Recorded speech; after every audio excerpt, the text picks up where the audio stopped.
सनातन धर्म ज्ञान गंगा चैनल में आप सभी का स्वागत है। मेरे प्यारे कृष्ण भक्तों, आप सभी को जय श्री कृष्णा। श्री भगवान आप सभी का जीवन आनंदमय, मंगलमय, भक्तिमय तथा धर्म पथ पर अग्रसर करें, ऐसी मेरी श्री भगवान जी से प्रार्थना है। मेरे प्यारे कृष्ण भक्तों, सनातन धर्म ज्ञान गंगा चैनल के आज के वीडियो में हम लोग श्रीमद् भगवद गीता से अध्याय 5 के श्लोक 12 को सरल रूप में समझने का प्रयास भगवान श्री कृष्ण जी की कृपा से करेंगे।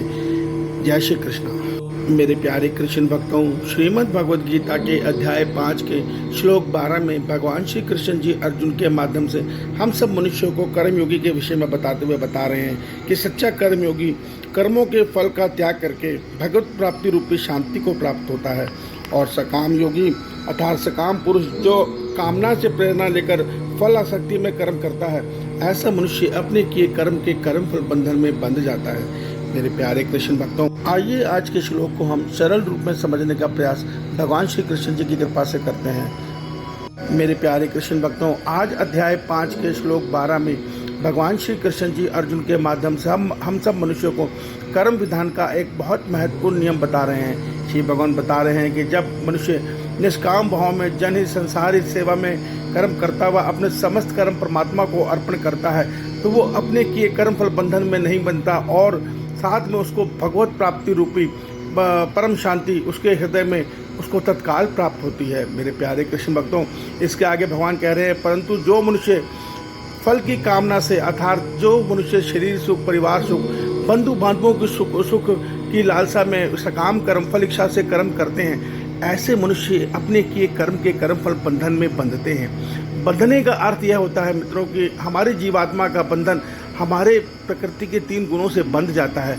हमारी प्रकृति से जब बंधन जीवात्मा का बन जाता है, तो ये प्रकृति अपने 3 गुणों से उस जीवात्मा को उसके प्रारब्ध के अनुसार जीवन जीने को बाध्य करती है, आधार करना चाहती है। इसी को बंधन बोलते हैं। देखिए, इसी प्रकार का बंधन एक जेल के कैदी को भी होता है। वो जेल में रहते हुए कभी अपने स्वतंत्र रूप से जीवन नहीं जी सकता, उसको जेल में उसी प्रकार जीवन जीना होता है जैसे जेल में नियम बने हैं, उसी नियम में बंध कर जीवन को जीने के लिए बाध्य होना पड़ता है। तो मेरे प्यारे कृष्ण भक्तों, यही बंधन में हम सब बंधे हुए हैं। क्यों? क्योंकि हम अपने किए कर्म के में फल की इच्छा रखते हैं। हम ये सोचकर इस कामना से कर्म करते हैं, मैं सुखी रहूं, मेरा परिवार सुखी रहे, मेरे मित्र बंधु सुखी रहे। देखिए, हमें इस सोच को थोड़ा बड़ा करना होगा। भगवान कहते हैं कि प्राणी मात्र में ईश्वर का अंश आत्मा है, और प्राणी मात्र ईश्वर के अंश हैं। तो हमें यह सत्य समझकर प्राणी मात्र के संसार हित के सेवा में भाव में जीवन को जीना होगा। इसी को कर्मयोग का मार्ग बोलते हैं। जब मनुष्य निष्काम भाव में सबके हित के लिए कर्म करता है, अर्थात पूरे संसार के हित के लिए कर्म करता है, उसका हर कर्म में यही भावना होती है कि इस कर्म के द्वारा संपूर्ण संसार के मनुष्यों का कल्याण हो।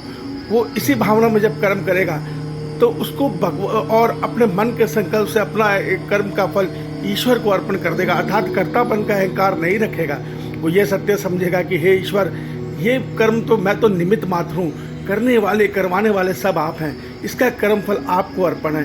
तो उसको भगवत प्राप्ति रूपी शांति तत्काल मिलती है, और ऐसा मनुष्य जल्द ही ईश्वर को पा लेता है।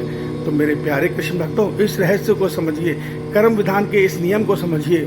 कर्म में फल की इच्छा हमारे जीवात्मा को कर्म फल बंधन में बांधती है, जिससे हमारे जीवात्मा का बहुत दुखदायी जन्म मरण चक्र आरंभ हो जाता है, नहीं टूट पाता है। और दूसरी तरफ जब हम निष्काम भाव से जनहित संसारित प्राणी मात्र में ईश्वर को देखते हुए सबके सेवा भाव में निष्काम भाव से कर्म करते हैं, और अपने मन के संकल्प से अपने कर्म का जो कर्म फल है वो परमात्मा को ही अर्पण कर देते हैं, तो हम परमात्मा के नज़दीक पहुंचने लग जाते हैं। हमें ईश्वर की कृपा से तत्काल हमारे हृदय में, हमारे मन बुद्धि में तत्काल परम शांति और परमानंद की अनुभूति होती है। इस सत्य को समझिए। भगवान ने हमें कितना सरल उपाय कर दिया है, ये समझा दिया है सरल रूप में कि दोनों ही चीज़ तुम्हारे हाथ में है। चाहो तो संसार के भोग कर खत्म होने वाले सुखों की कामना में जीवन जी लो, चाहे सबके सेवा भाव में जीवन जी लो। सच्चा सुख तुम्हें सबके से कर्म योगी बनकर ही जीवन जीने में आएगा। तुम कितने ही सकाम भक्त बन के सकाम कर्म करके कोशिश कर लो, सच्चा सुख कभी नहीं पा पाओगे। मेरे प्यारे कृष्ण भक्तों, इस रहस्य को समझिए, अन्य भाई बहनों को भी समझाइए। ईश्वर आप सबका कल्याण करे, आपका दिन शुभ हो। जय श्री कृष्ण।